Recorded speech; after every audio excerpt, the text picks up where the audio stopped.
बहुत समय पहले की बात है। किसी गांव में राजू अपनी पत्नी के साथ रहता था। उन दोनों की कोई संतान नहीं थी क्योंकि बिमला कभी भी मां नहीं बन सकती थी। अड़ियो बिमला, अगर तू मुझे संतान नहीं दे सकती तो कम से कम भोजन तो समय पर दे दे। कहाँ मर जाती है, समय पर भोजन क्यों नहीं देती? ए जी, तुम हमेशा मुझसे ऐसे क्यों बात करते हो? मैं संतान नहीं दे पाऊंगी तुम्हें, तो इसमें मेरी क्या गलती है? सारी गलती तो तेरी ही है। न जाने किस समय में मैंने तुमसे विवाह किया था। मेरे लिए तो बहुत ही बुरी साबित हुई तू। फिर क्या था, बिमला को बहुत सारी बातें सुनाकर राजू वहां से निकल जाता है और अपने बचपन के दोस्त पप्पू से मिलने जाता है। अरे यार राजू, तुम्हारी शादी के तो कितने वर्ष हो गए पर तुम्हें तो एक भी संतान नहीं है। ऐसा कैसे हो रहा है? अरे हाँ पप्पू, तुमसे क्या ही छुपाऊं। हाँ, मेरी बीवी मां नहीं बन सकती। हाँ, तो इसमें कौन सी बड़ी बात है? उसे छोड़ और दूसरा विवाह कर ले ताकि तुम्हारे घर को कोई वारिस तो मिले। फिर क्या था, राजू अपने दोस्त के कहे गए बातों के मुताबिक दूसरी शादी करके घर आ जाता है। ये आपने ठीक नहीं किया। मैं इसके साथ इस घर में नहीं रह सकती। या तो ये रहेगी या मैं रहूंगी। हाँ, वैसे भी तुझे इस घर में रखेगा कौन? निकल जा मेरे घर से और वापस कभी मत आना। अपनी शक्ल मुझे कभी मत दिखाना। ये तूने मेरे साथ ठीक नहीं किया है राजू। हाँ, चल निकल जा, बड़ी आई। फिर क्या था, बिमला रोते रोते जंगल की तरफ जा रही थी। तभी उसे वहां रास्ते में एक चुड़ैल दिखी। अरे कहाँ जा रही हो? बहुत दिनों बाद इतना ताजा मांस मिला है खाने को। अब तो मैं तुझे खाकर अपने प्यास बुझाऊंगी। बहुत दिनों से मानव का रक्त नहीं पी। हाँ, मुझे मार डालो, मैं अभागिन हूँ। मैं जीना नहीं चाहती। मेरे पति ने दूसरा विवाह कर लिया, अब मैं जीना नहीं चाहती। बता, तेरे साथ क्या घटित हुआ है?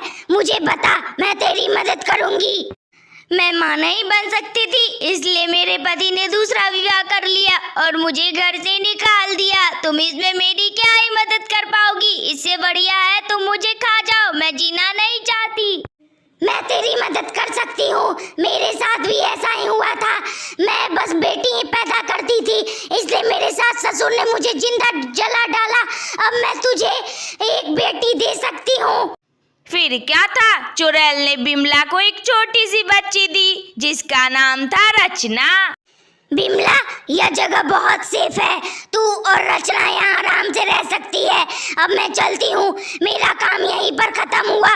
तुम दोनों आराम से रहना। ठीक है चुड़ैल, तुम्हारा बहुत धन्यवाद। वैसे भी तुम बहुत दयालु हो। आज तक तो चुड़ैल के बारे में सुना था, पर दयालु चुड़ैल के बारे में आज ही जानी हूँ।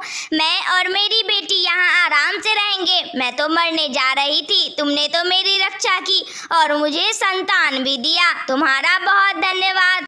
एक दिन बिमला रचना के साथ पार्क में घूम रही थी। तभी पप्पू, जो कि राजू का दोस्त है, वह उन दोनों को देख लेता है और राजू को आकर सारी बातें बताता है।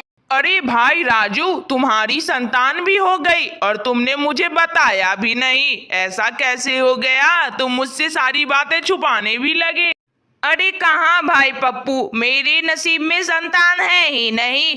मैंने बिमला को घर से निकाल दिया और दूसरी शादी की, फिर भी अभी तक कोई संतान नहीं हुए मुझे। और बिमला तो कब की घर की निकल गई। फिर तुमने किसे देखा? अरे राजू, मैंने देखा है, बिमला भाभी के साथ एक छोटी सी बच्ची थी। वह तुम्हारी ही संतान थी। मैंने उसे पीछे वाली पहाड़ी की तरफ जाते देखा है। तुम जाकर वहीं देखो, बिमला भाभी के साथ एक छोटी बच्ची भी रहती है। हो न हो वह तुम्हारी ही संतान होगी। फिर क्या था, राजू बिमला के घर पहुंच जाता है और वहां सच में बिमला के साथ एक छोटी सी बच्ची को देखता है। हाँ, रचना को। अरे बिमला, ये मेरी संतान है। ला, दे दे मेरी संतान को, मैं इसे ले जाऊंगा। नहीं, यह मेरी बेटी है। मैं तुम्हें अपनी बेटी नहीं दूंगी। निकल जा यहाँ से और वापस कभी मत आना। फिर क्या था, राजू बिमला पर हमला कर देता है और वहीं पर बिमला की मौत हो जाती है। फिर राजू रचना को लेकर वहां से भाग जाता है। मरने के बाद बिमला एक भयंकर चुड़ैल में बदल जाती है। एक तो उस राजू ने मुझे घर से निकाल दिया, ऊपर से फिर आकर मुझे मार भी डाला और मेरी बच्ची को भी ले गया। अब मैं उसे नहीं छोड़ूंगी, मैं जाकर अपनी बच्ची को लेकर आऊंगी और उसे मार डालूंगी। फिर क्या था, बिमला राजू के घर आ जाती है, जिसे देखकर राजू बहुत डर जाता है। ए राजू, तूने बहुत गलत किया, तूने मुझे मारकर बहुत गलत किया। अब मैं इसका बदला तुझसे लेकर आऊंगी। एक तो तू मुझे घर से निकाल दिया, फिर दूसरी शादी कर ली और मैं और मेरी बेटी खुशी से रहते थे, तो तू मुँह आकर भी मुझे मार डाला। अब मैं तुझे नहीं जीने दूंगी राजू, तेरी मौत निश्चित है। नहीं नहीं, मुझे छोड़ दो, मुझे मत मारो, तुम चुड़ैल बन गई, मुझे मत मारो बिमला, मैं तो तेरा पति हूँ। मैं भी तो तेरी पत्नी थी राजू, पर तूने मुझे नहीं छोड़ा तो मैं तुझे कैसे छोड़ सकती हूँ। मैं भी तुझे मार डालूंगी। फिर क्या था, बिमला राजू पर हमला कर देती है और वहीं पर राजू की भी मौत हो जाती है। अरे मैंने तो ये सोचा ही नहीं कि अब तो मैं मर गई हूँ। अब मैं अपनी बेटी के साथ कैसे रह सकती हूँ और उसकी देख रेख भी कैसे करूँगी। अब मैं उसे कहाँ ही रखूँ, मैं क्या कर सकती हूँ। वैसे मेरी बेटी कहाँ गई।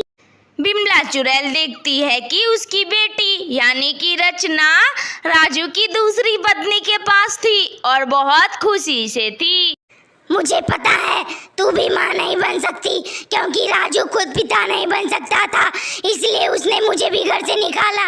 लेकिन अब मैं मर गई हूँ, मैं अपनी बेटी तेरे हवाले करती हूँ। तू ही उसकी देखरेख करना और उसे अपनी बेटी की तरह पालना। ठीक है, मैं इसे अपनी बेटी से भी ज्यादा प्यार दूंगी। अब से यह मेरी बेटी होगी। फिर क्या था, अपनी बेटी को एक आखिरी प्यार भरी निगाह से देखकर बिमला वहां से मुक्त हो जाती है। तो बच्चों, तुम्हें कैसी लगी यह वीडियो? अगर अच्छी लगी हो तो लाइक करो, शेयर करो, कमेंट करो और हाँ, सब्सक्राइब भी कर लेना। कार्टून वाली दीदी तुम्हें रोज नई नई कहानी सुना